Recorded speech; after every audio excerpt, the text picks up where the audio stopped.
What's up, DJ Tech Tools? It's time for another quick and dirty advanced tip. This one is for the Traktor users out there. Today we're going to talk about tuning the Beatgrid. So many of you probably already know what a Beatgrid is and how to set one. If you don't, there's a link at the bottom of this video. Follow that, check it out, and once you get up to this level, come back and let's talk further.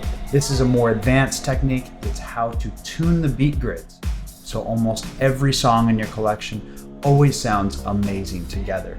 So if you've got a track playing, and this track is the master, and you want to play another track, and you hit sync, what Traktor's actually going to do is sync the Beatgrid of this track right here to this track right here. So in this case, Traktor is not trying to match just the beats of the song to the other one. It's actually matching the grid. So if your Beatgrid position is off versus on one song versus the other, then it's going to sound terrible. Now, what you could do, of course, is adjust this particular Beatgrid so it sounds perfect with this song. And know that you have total confidence that it's going to sound great. The problem is that, well, what if we load another song? We don't know that the two are actually going to mix well together. And the goal here is to be able to pull up any song that's right for the moment and have the Beatgrids work well. Now, the only way to do that is to have all of your songs locked or tuned to a single common source. Well, fortunately, we have exactly that in Traktor. It's the internal clock metronome. So normally, as I've talked about before, I like to run Traktor in auto mode, where basically if we adjust this tempo, the master clock follows whatever the dominant track is. Now in this case, I'm going to turn auto off. I'm going to go in, I'm going to manually enter the BPM, and now Traktor is the master clock, and all the other songs are going to sync up to that master clock. Now, important thing to know, right here you need to get your preferences right. You want to go to your output routing and make sure that you are either in your headphones, if you're using an S4 and S2, listening to the monitor output, or if you're just listening over a single pair of speakers like I'm doing right now, you want to make sure your output, I only have one output, is set to output monitor. Why? Because that's going to allow me to hear this.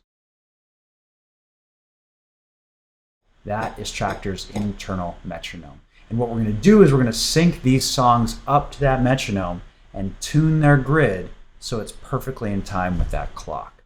All right, the other thing you need to know, if we go into decks, actually it's transport, you have two different modes of sync. We want beat sync to be on, not tempo sync. This is going to keep the track really locked in.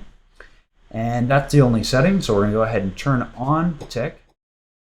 We'll sync up this song, hit play. And what we're listening for here is how in phase the metronome and the song is. We're using our beat adjustments and our beat matching ears here.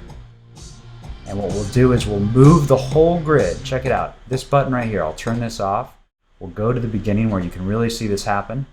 We'll zoom in really tight to that beat marker. What this is going to do is it's going to move that beat marker to the left or the right, and subsequently the whole grid will shift. So we don't want to do this with our eyes, we want to do it with our ears. We want to really hear that song line up perfectly with that metronome.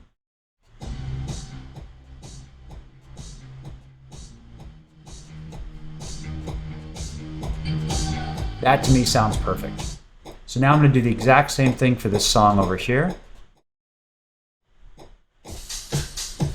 You can definitely hear it's off. I can hear it's off. So let's adjust it.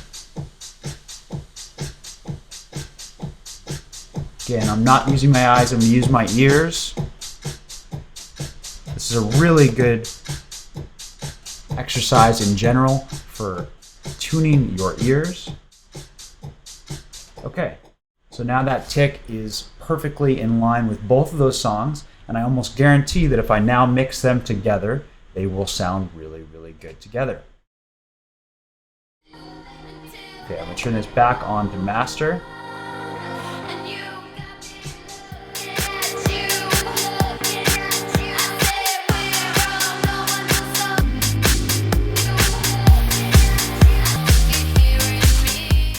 They sound great together. So there are going to be cases where you adjust a beat grid of a song up to the master tempo, and they don't end up sounding good together. And you can make those adjustments on the fly by using the pitch bend wheels. It's notable, however, that there's a big difference between these two different modes.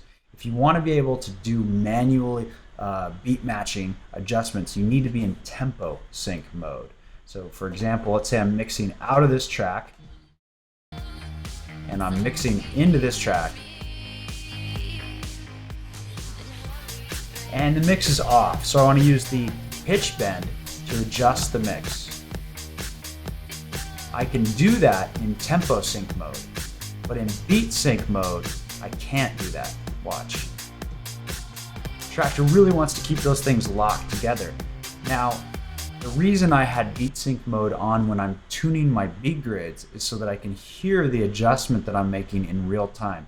You wouldn't be able to hear that with tempo sync on. So you definitely need beat sync on for this to work. All right, so you're probably thinking that's gonna take a long time. Well, actually it doesn't. I've got two hotkeys mapped on my keyboard to adjust the grid. And with hotkeys, it's actually really, really easily. If you go down and you batch process songs to tune all of your songs' beat grids to the master clock.